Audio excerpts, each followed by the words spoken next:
Dia 42, Gênesis capítulo 44. José deu a seguinte ordem ao administrador de sua casa: dê a esses homens o máximo de mantimento que eles puderem levar e ponha o dinheiro de cada um na boca do saco do mantimento. Coloque a minha taça de prato na boca de um saco de mantimento do filho mais novo. E ele obedeceu a todas as ordens de José. Logo de manhã, os irmãos saíram para casa, levando consigo os jumentos. Ainda não estavam muito longe da cidade, quando José disse ao administrador: vá atrás daqueles homens. Quando os alcançar, diga: por que vocês pagaram o bem com o mal?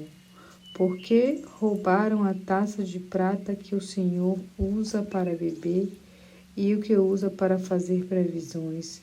Vocês procederam muito mal.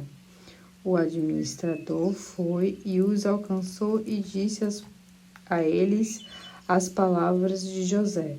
Mas eles lhe responderam: por que nosso Senhor diz essas palavras? Longe de nós, seus servos, a praticar algo assim.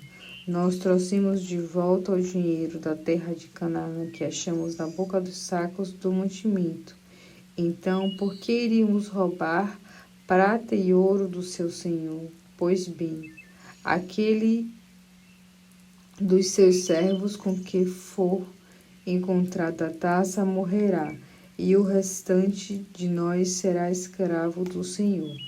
Então lhes respondeu: concordo com a proposta de vocês.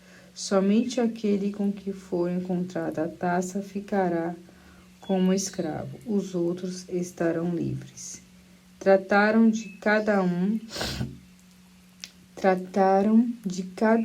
descarregar rapidamente o seu saco e abri-lo. O administrador examinou os sacos, começando com a carga do mais velho até o mais novo.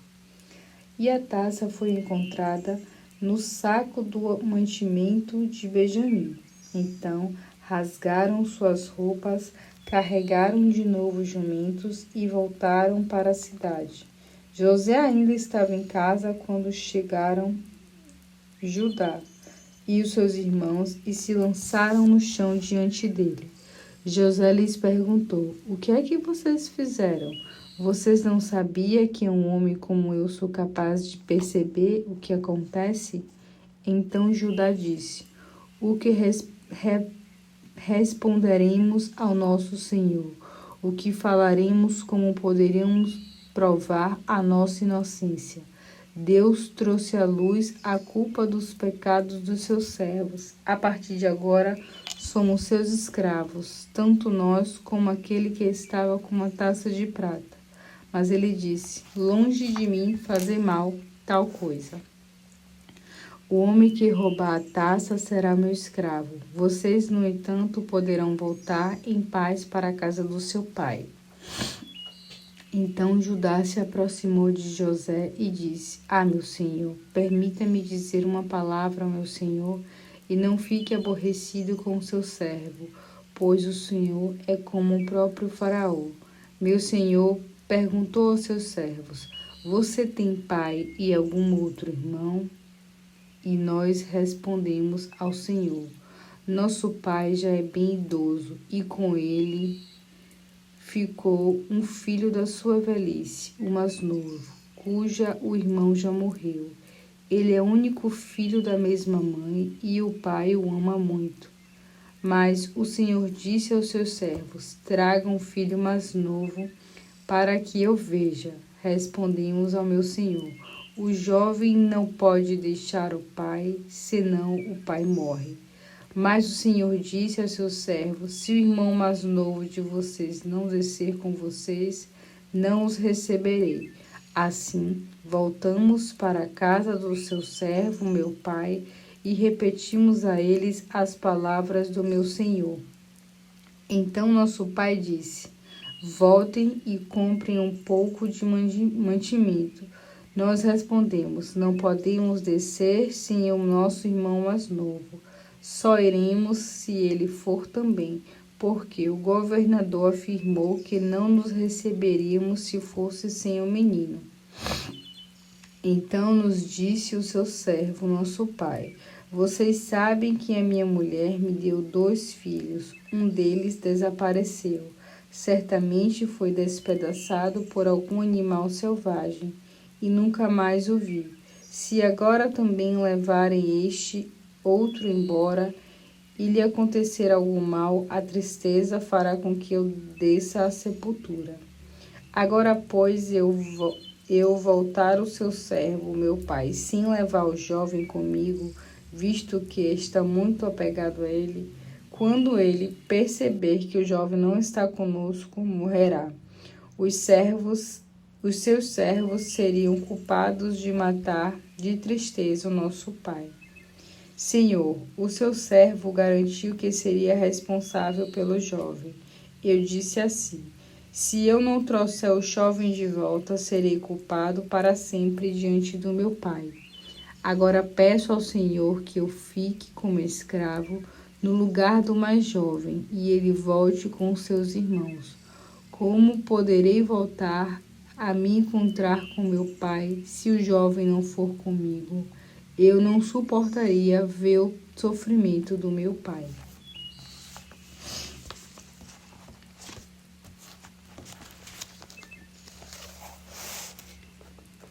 Marcos, capítulo 14.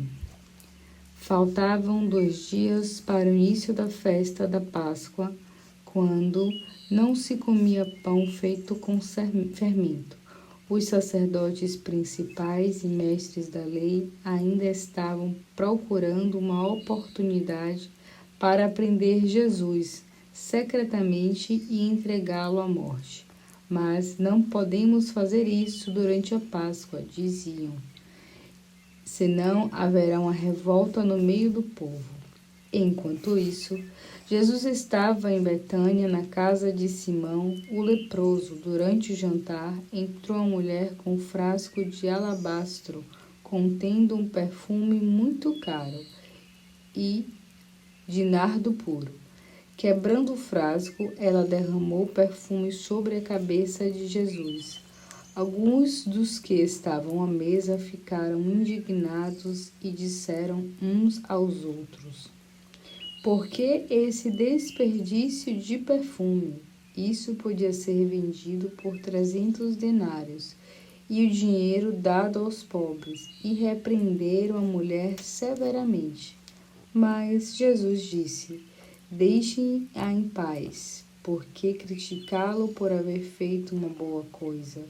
Vocês sempre têm os pobres entre vocês e eles necessitam grandemente de auxílio e podem socorrê-los sempre que quiserem. Porém, eu não vou ficar aqui por muito tempo.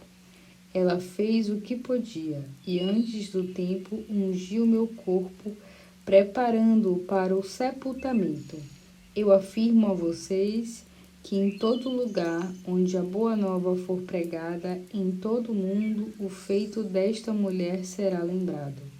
Então, Judas Iscariotes, um dos 12, foi aos sacerdotes principais para combinar como lhe entregaria Jesus. Quando os sacerdotes principais souberam por que ele tinha vindo, ficaram alegres e lhes prometeram uma recompensa. Então ele começou a procurar o momento e o lugar certo para entregá-lo. No primeiro dia da festa dos pães sem fermento, quando os cordeiros eram sacrificados, os discípulos perguntaram a Jesus onde ele queria comer a ceia tradicional da Páscoa. Ele mandou 2 de seus discípulos a Jerusalém fazer os preparativos. Quando estiverem andando para lá, disse-lhes ele: vocês verão um homem que vem em sua direção carregando uma vasilha de água.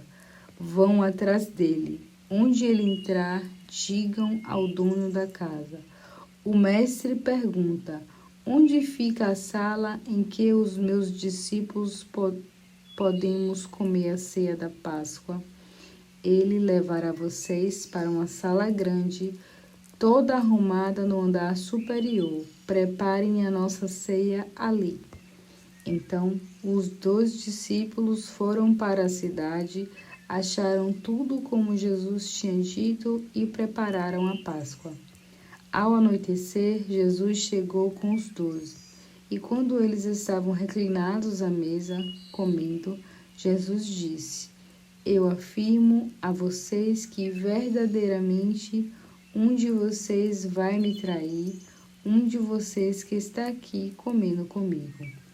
Uma tristeza enorme tomou conta deles e perguntavam-lhe, um a um, por acaso sou eu? Jesus respondeu, é um de vocês, 12, um que está comendo do mesmo prato comigo agora. O Filho do Homem deve morrer, como os profetas declararam há muito tempo. Mas, ai daquele que traiu o Filho do Homem, antes ele nunca tivesse nascido. Enquanto eles estavam comendo, Jesus tomou um pão, deu graças e partiu. Depois ele disse, comam-no, isto é o meu corpo. Depois tomou um cálice de vinho, deu por ele graças e lhe ofereceu a todos beberam. Em seguida disse-lhes, isto é o meu sangue derramado em favor de muitos para afirmar a nova aliança entre Deus e o homem. Eu afirmo a vocês que não mais provarei desse vinho até o dia em que beber com vocês o vinho no reino de Deus. Então eles cantaram um hino e saíram para o Monte das Oliveiras. Todos vocês vão me abandonar, disse-lhe Jesus, porque está escrito, ferirei o pastor e as ovelhas se espalharão. Mas, depois de ressuscitar, irei para a Galileia e lá me encontrarei com vocês. Pedro disse, eu nunca o abandonaria, não importa o que os outros façam. Pedro, disse Jesus, eu afirmo a você que antes que o galo cante, a segunda vez nesta noite você me negará 3 vezes. Não, insistiu Pedro, nem que eu tenha de morrer com o Senhor, eu nunca o negarei. E todos disseram o mesmo. Nisso, eles chegaram a um bosque de oliveiras chamado Getsêmani, onde Jesus ordenou aos discípulos, sentem-se aqui enquanto vou orar. Levou consigo Pedro, Tiago e João e começou a encher-se de profunda aflição e angústia. Disse-lhes, a minha alma está esmagada pela tristeza a ponto de morrer. Fiquem aqui e vigiem comigo. Ele foi um pouco mais adiante, prostrou-se e orou para que, se fosse possível, a hora horrível que eu esperava não chegasse. Pai, ó Pai, dizia ele, tudo é possível para o Senhor. Afaste esse cálice de mim. Contudo, seja feita a tua vontade e não a minha. Então voltou aos 3 discípulos e os encontrou dormindo. Simão, disse ele a Pedro, você está dormindo? Você não pode vigiar comigo nem mesmo 1 hora? Vigie e orem para que não caia em tentação, pois, embora o espírito esteja preparado, o corpo é fraco. Ele retirou-se outra vez e orou, repetindo suas súplicas. Novamente voltou a eles e os encontrou dormindo, porque seus olhos estavam pesados. Eles não sabiam o que dizer. Voltando pela 3ª vez, ele lhes disse, vocês ainda dormem e descansam? Basta, chegou a hora, e o Filho do Homem será entregue nas mãos dos pecadores. Venham, levantem-se, precisamos ir embora. Vejam meu traidor, está se aproximando. Imediatamente, enquanto ele ainda estava falando, apareceu Judas, um dos 12. ele chegou com uma multidão armada de espadas e cacetes enviadas pelos sacerdotes principais, mestres da lei e outros líderes religiosos. O traidor Judas havia combinado com eles um sinal. Vocês devem prender aquele a quem eu saudar com um beijo. Procurem levá-lo em segurança. Portanto, logo que chegaram, ele caminhou para Jesus. Mestre, exclamou e o cumprimentou com um beijo. Então a multidão agarrou Jesus e o prenderam. Mas alguém puxou uma espada e feriu o servo do sumo sacerdote, cortando-lhe a orelha. Jesus lhe perguntou: Eu sou algum assaltante perigoso para que vocês venham assim armados para me prender? Por que não me prenderam no templo? Eu estive lá ensinando todos os dias, porém estas coisas estão acontecendo para cumprir as profecias a respeito de mim. Então todos os seus discípulos o abandonaram e fugiram. Havia um jovem que estava seguindo a Jesus, vestido apenas com um lençol de linho. Quando a multidão tentou agarrá-lo, ele escapou nu, deixando seu lençol para trás. Jesus foi conduzido à casa do sumo sacerdote, onde todos os sacerdotes principais, os líderes religiosos e os mestres da lei se reuniram. Pedro seguia Jesus de longe e então entrou pelo portão da residência do sumo sacerdote e agachou-se junto à fogueira entre os guardas. Lá dentro, os sacerdotes principais e todo o sinédrio estavam tentando encontrar alguma coisa contra Jesus para poder condená-lo à morte, mas seus esforços eram em vão. Muitas falsas testemunhas se apresentaram, porém se contradiziam umas às outras. Finalmente, uns homens se levantaram para testemunhar falsamente contra ele e disseram: Nós o ouvimos dizer: destruirei este templo feito por mãos humanas e em 3 dias construirei outro, não feito por mãos humanas. Mas mesmo nessa hora, eles não conseguiam ser coerentes no seu depoimento. Então o sumo sacerdote levantou-se diante deles e perguntou a Jesus: Você se recusa a responder a esta acusação? Quem tem a dizer em sua defesa?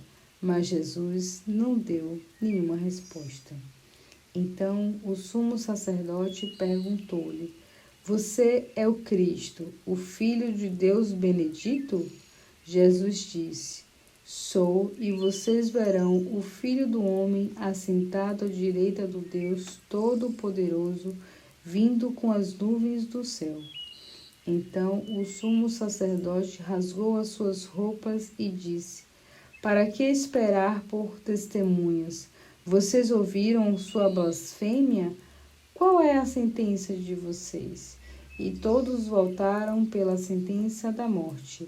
Alguns deles começaram então a cuspir nele, vendaram-lhe os olhos e deram-lhe socos no rosto. Ó profeta, quem foi que bateu em você agora?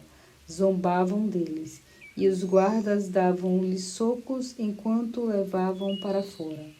Enquanto isso, Pedro estava lá embaixo no pátio. Uma das crianças que trabalhavam para o sumo sacerdote passou por ali. Ela viu Pedro aquecendo-se na fogueira, olhou bem para ele e disse: Você também estava com Jesus, o Nazareno. Pedro, porém, negou, dizendo: Eu não sei o que você está dizendo. E saiu para o canto do pátio. Nessa mesma hora, o galo cantou. A criada o viu de pé ali e começou a dizer aos outros: Está ali, ele é um deles. Pedro negou outra vez. Um pouco mais tarde, outros que estavam ao redor da fogueira começaram a dizer a Pedro: Você também é um deles, porque é da Galileia. Ele começou a preguejar e a jurar: Eu não sei quem é este homem de quem vocês estão falando. E imediatamente o galo cantou pela segunda vez. Então as palavras de Jesus voltaram à mente de Pedro. Antes que o galo cante 2 vezes, você me negará 3 vezes. E ele começou a chorar. Jó,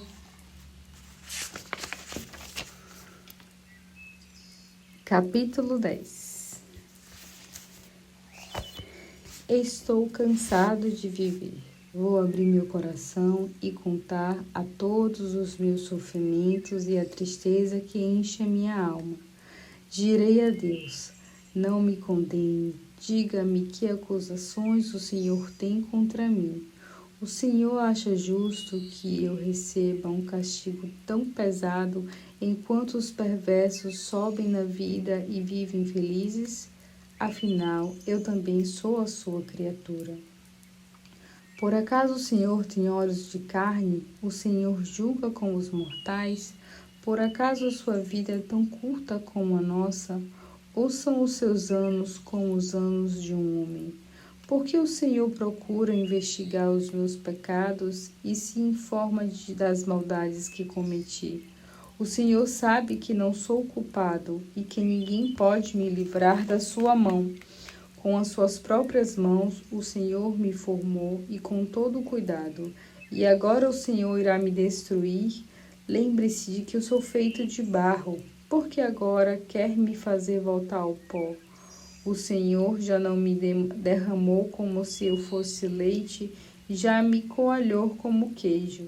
O Senhor cobriu minha carne de pele e me deu uma estrutura de ossos e tendões. Na sua bondade me deu vida e cuidou do meu espírito. Em todo esse tempo havia um propósito secreto em seu coração, mas agora eu sei bem qual é o seu propósito. O Senhor me observa de perto, e se eu pecar, o Senhor não deixa de castigar a minha ofensa. Sendo pecador, não tenho esperança de escapar. E se eu fosse justo, isso não me ajudaria em nada. Estou coberto de vergonha e consciente da minha aflição. Se eu tenho a afirmar a minha inocência, o Senhor me persegue como um leão feroz e me castiga com o poder que não posso explicar. O Senhor sempre tem testemunhas que me acusam e lança sobre mim a sua grande ira. Sofro grandes ataques, como se o Senhor fosse um exército. Então, por que me deixou nascer? Quem me dera ter morrido antes de nascer? Eu nunca teria conhecido os sofrimentos desta vida. Teria ido direto do ventre da minha mãe para a sepultura. Já estaria no fim dos poucos dias de vida que eu tinha, que ainda tenho. Pare de me castigar e deixe-me em paz, para que eu tenha um instante de alegria antes de partir para o lugar de onde não voltarei, para o reino da escuridão e da morte, para uma região escura de trevas profundas como a noite, terra da sombra e da desordem, onde a própria luz é escura como a meia-noite.